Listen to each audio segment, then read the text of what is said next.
He's got my gun.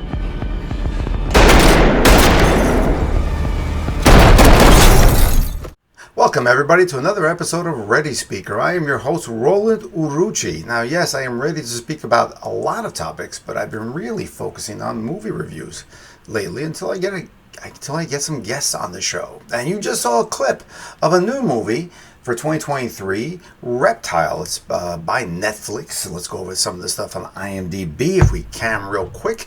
It has a 6.9 rating. I'll be honest with you, I think it's a little too high.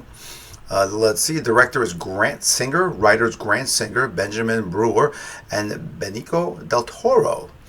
Benicio, I guess. I should be better at pronouncing names. And you have the poster here, so you're seeing what's going on. So, all right, great. So let's talk about this. I'm just going to read the blurb here from this film. It's Tom Nichols is a hardened New England detective, unflinching in his pursuit of a case where nothing is as it seems, and begins to dismantle the illusions in his own life. Yeah, I don't think it's a 6.9. I mean, this is sort of like a budget Copland, I guess. And I have a peeve with a lot of films. Once I see the writer or producer is really aligned with the lead actor or is the lead actor, usually that's a problem for me. And that is a problem in this film. The cast is Benicio del Toro, and Justin Timberlake does an okay job. Alicia Silverstone, nice to see her back on the screen. Surprisingly enough, they're actually not that distant, far apart as a couple. She plays Judy Nichols, and to Tom's Nichols, and they're not really that far apart in age. So even though she, I think, aged better than he did, it's a little weird. And you have Eric Bogosian, and a few other people you've seen in other films, and it's okay. The idea is that a real estate agent is murdered in a house. And that should be more in the blurb, but they're almost like, actually, the woman who plays the agent, the real estate agent, is like way down on the cast list on IMDb. So she's not even on the first page, and they have other people as being really important, which I don't understand. So, yeah, why does it kind of fail for me? Like I said, it's a Copland, like a budget Copland, almost like a TV show Copland. It's almost like a sitcom, like King of Queens Copland mashup, where it's this guy who sort of, traded up the life. They're in a cop town where everybody rules everything, and you find out all these things of how, it isn't what it seems. And I just don't kind of buy it. Like, even the procedural stuff that they go through for the investigation is really not that good. It probably doesn't follow procedure that cops would do an investigation.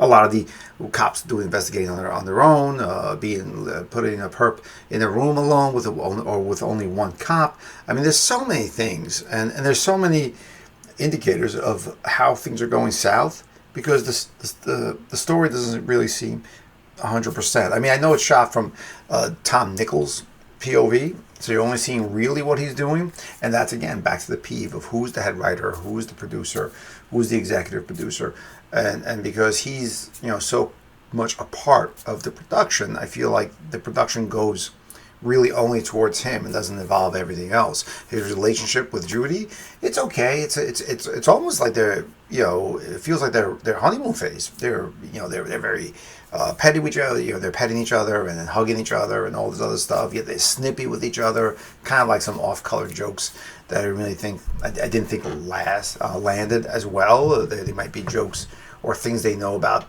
each other early on in the relationship. It shouldn't be so late in the relationship, but they don't have children. So I don't know. It feels like he got married really late. But then there's other stuff happened in Philly, because he's a Philly cop and these are New England cops, and things have changed.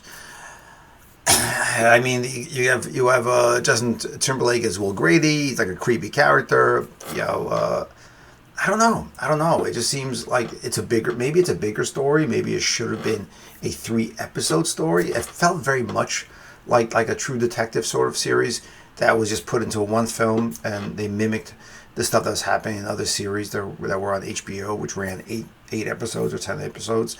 It's people commented it's a great slow burn. I don't really think it is. I think it's slow. I don't think it really burns much. I don't think it smolders much. I think there's a lot of,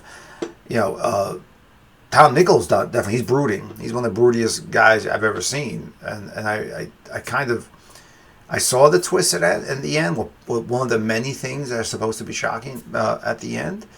But like I said, I kind of saw them coming. It really, it just became like everything happened. Like, oh, this is an indicator, this is an indicator, this is an indicator, this is an indicator. And they all popped up as true. So I don't know how much of a twist it is. It does, like I said, feel like a TV show or a series that should be on HBO or Netflix. They might have pitched a 3-episode bit, and they only got money for one film rather than 3 60 minutes. They got 1 2-hour, and they didn't want to do 2 episodes. Is it worth a watch? I guess if you want to see some decent acting in moments. Is it a great story? No, not at all. It's stuff that I've seen before. We've all seen before. Its paths are sort of, I don't know why people died in it. I really didn't understand it.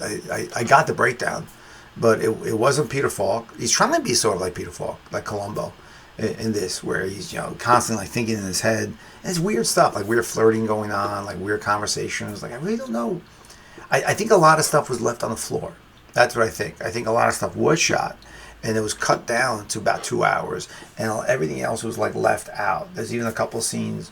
Well, there's one scene specifically where Will Grady meets another guy, he surprises him, and somebody else walks in the room and goes, I think you know this guy. And they don't show that guy again.